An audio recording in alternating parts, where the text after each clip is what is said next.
Assalamu alaikum. Today we will start with the father of Victorian poetry, Lord Alfred Tennyson, born 1809, died 1892. This is his photo, and here are some general points about his style.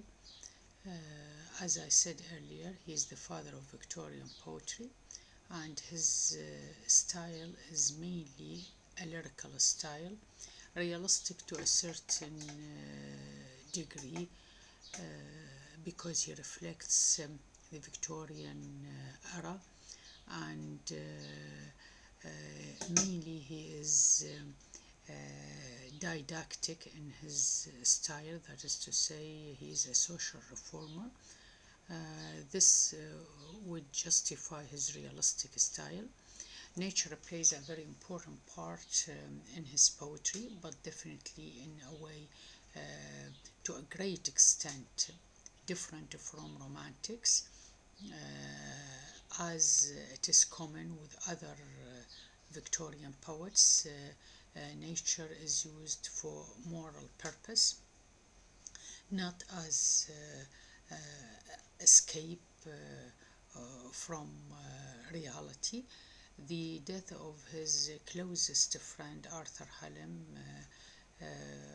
was so effective on his poetry. Arthur Hallam was not only his friend, but he was a poet and a critic and a good reviewer of Tennyson's poetry. He suggests certain points which Tennyson trusts and takes, as it is seen in Tithonus. Here are the main points in Tithonus. Love definitely is the major theme here, because the whole poem states the love relationship between a human being, Tithonus, and Aurora or Eos, according to classical mythology, the goddess of dawn. He is asking for immortality. In the poem, Tennyson tries to reflects a fact that immortality of deeds is what man should seek or look after. It's not the immortality of age. The Tithonus, his biggest mistake in the poem is that he asks for immortality. Definitely he cannot have it without the assistance of his beloved Eos or Aurora, when she went to Zeus, the god of gods, asking for immortality to keep her lover as long as possible with her.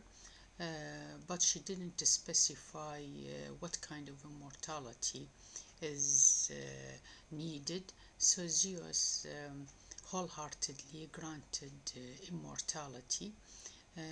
Then Tithonus and his beloved Aurora discovered that this is immortality of age, because he started aging and getting old, whereas she, as a goddess, renews her beauty and her refreshment and her brightness every day.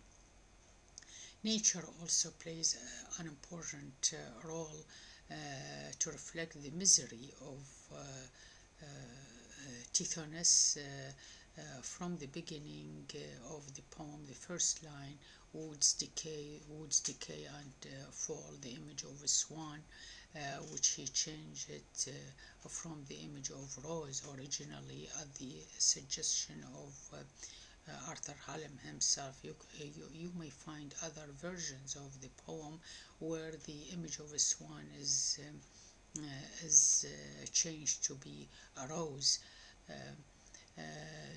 This change and images is justified because Tennyson wants to include all creatures, whether plants like woods or animals like a swan and man.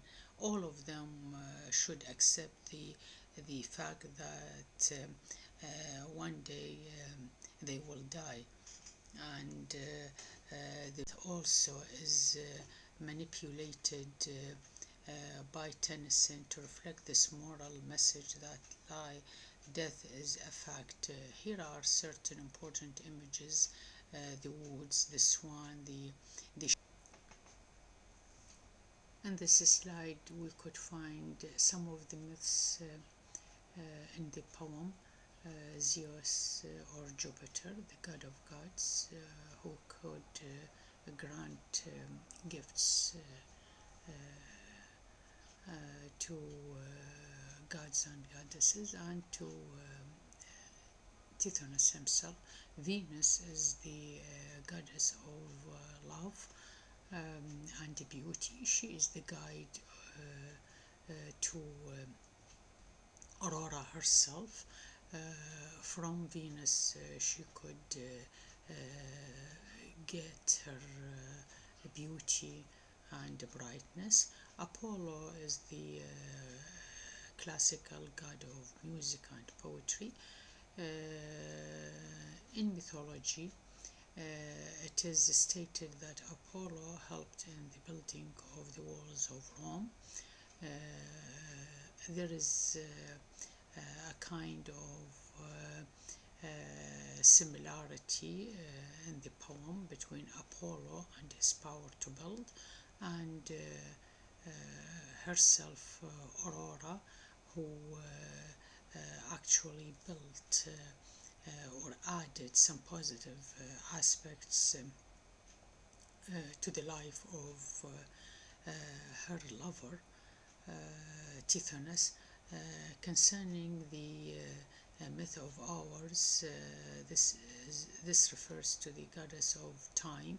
Hours are indignant, Tennyson says, are angry at Tithonus himself because he is moving against the current of normal human being.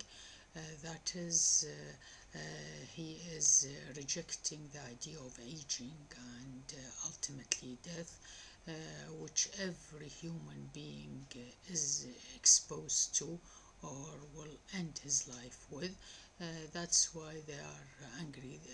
To mention hours as an image is part of the moral message in this poem. In this slide, we could summarize the moral message in the poem Tithonus. First, immortality of deeds. This is what should man work on in his life, not immortality of youth. No one can be immortalized in this way. Death is a fact, and this is really a significant theme to all human beings. And Tennyson talks about death, and man should accept death as a fact. This is a recurrent theme in his poetry, as we will see in his In Memoriam, which was written after the shock of the death of his friend Arthur Hallam. Man should not exceed his limits, and this is what is mentioned in the poem when Tithonus reached the self realization or self-awareness, which he says, why should man vary in any way from the goal of ordinance? That is to say, why should man exceed his limits, and asks for immortality.